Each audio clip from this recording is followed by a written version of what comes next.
Pretoria Girls High back in the spotlight, and for more wrong reasons. Again, this as fresh allegations of racism resurface at the school.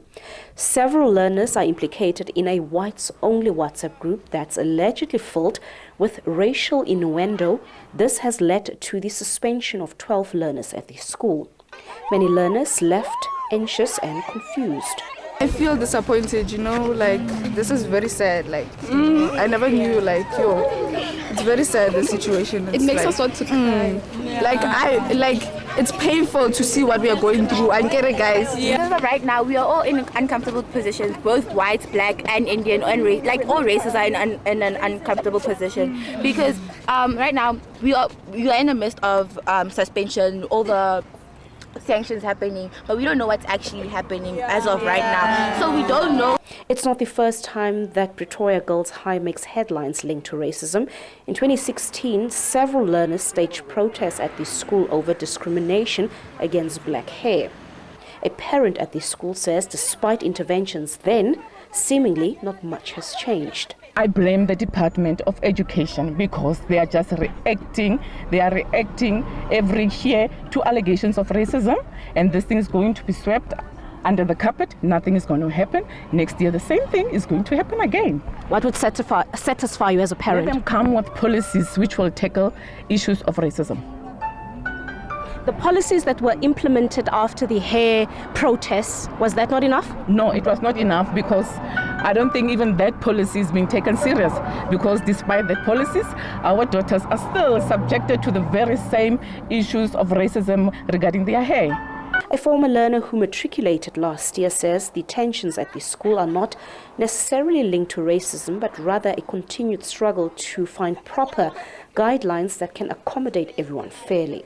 Yes, Girls High is very dismissive of racism issues, but when it comes to certain black students and following rules, I do understand why certain rules are kind of more adhesive to them. They don't follow certain rules. They're very disruptive as well. As a student myself, I can say I used to be very disruptive, and certain things would be told to me that wouldn't be told to white students if I have to stay, simply because I was black and I wouldn't listen.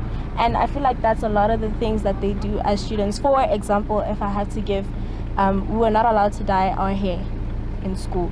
But white students, of course, could dye their hair brown or black or blonde, because obviously because they're white, you wouldn't know what their natural hair color is. The allegations of racism have since drawn a lot of attention from different quarters countrywide.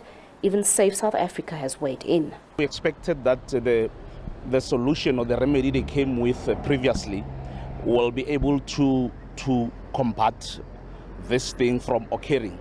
But now we find the same situation coming again. So this is clearly to show that, nothing happened. There was nothing that is concrete in solving this problem.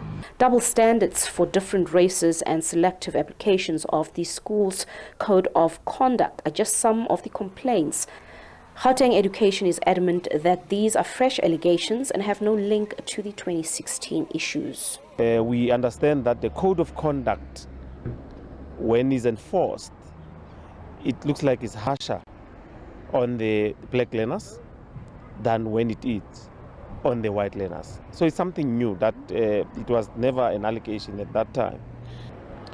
No, it can't be the same because we intervene.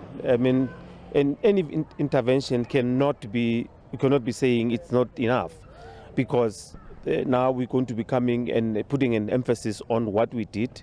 Probably look at the employees or the teacher component, the development part of introduction of the diversity management, and making sure that people understand the environment that they operate in. Meanwhile, Gauteng Education is confident that its investigations into the matter will yield positive and progressive results that will be in the best interest for all parties at the school.